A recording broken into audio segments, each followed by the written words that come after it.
Halo semua, kembali lagi dengan saya di Belajar Bareng A-Market.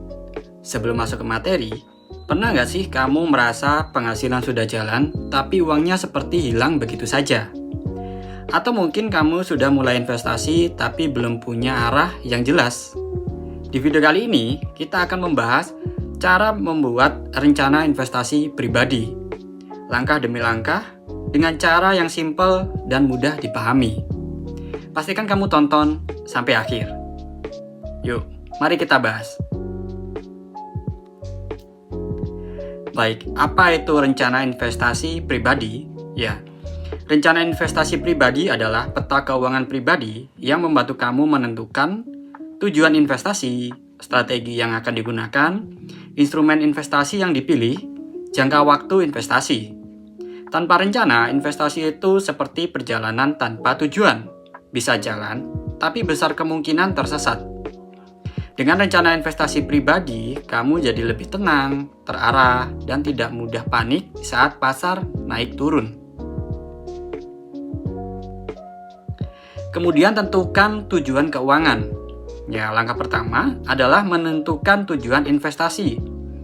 Tanya pada diri sendiri, untuk apa kamu berinvestasi? Kapan uang itu akan digunakan? Nah, contoh tujuannya seperti berikut. Dana darurat 1-2 tahun. DP rumah 3-5 tahun. Dana pensiun 20-30 tahun. Tujuan ini penting karena akan menentukan jenis investasi dan tingkat risiko yang bisa kamu ambil. Semakin panjang jangka waktunya, biasanya semakin besar peluang mengambil risiko yang lebih tinggi. Selanjutnya, kenali profil risiko kamu. Setiap orang punya profil risiko yang berbeda. Secara umum, ada 3 tipe. Yang pertama, konservatif. Tidak suka risiko, fokus pada keamanan. Kemudian moderat, siap risiko sedang untuk hasil lebih baik. Dan yang terakhir, agresif. Siap fluktuasi besar demi potensi return tinggi. Profil risiko dipengaruhi oleh yang pertama usia, kemudian penghasilan, tanggungan, pengalaman investasi. Penting untuk jujur pada diri sendiri. Jangan memaksakan investasi berisiko tinggi kalau kamu belum siap secara mental. Kemudian tentukan alokasi dana. Setelah tahu tujuan dan profil risiko, langkah berikutnya adalah alokasi dana.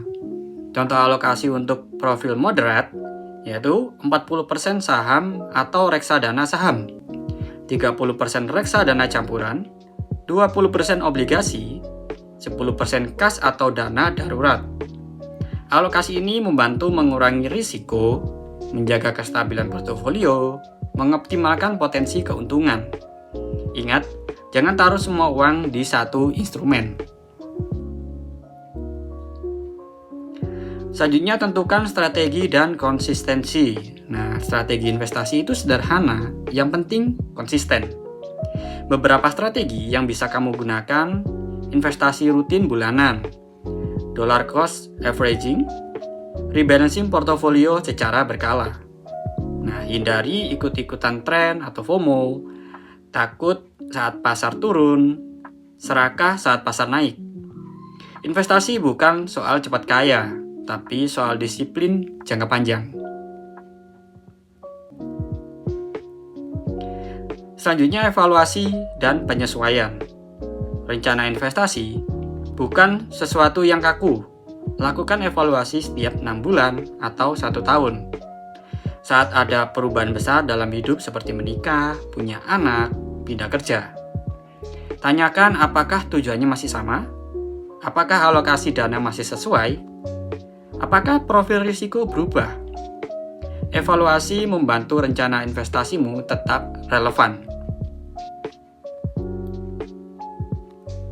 Baik, kesimpulannya, jadi personal investment plan atau rencana investasi pribadi terdiri dari tujuan keuangan, profil risiko, alokasi dana, strategi dan konsistensi, evaluasi secara berkala. Kalau kamu belum punya rencana investasi, sekarang adalah waktu terbaik untuk memulainya. Baik, sekian dulu untuk episode kali ini. Kalau kamu melihat video ini bermanfaat, jangan lupa klik like, subscribe, dan nyalain lonceng biar nggak ketinggalan video edukasi keuangan lainnya dari kami. Sampai bertemu lagi di episode Belajar Bareng Amarket selanjutnya.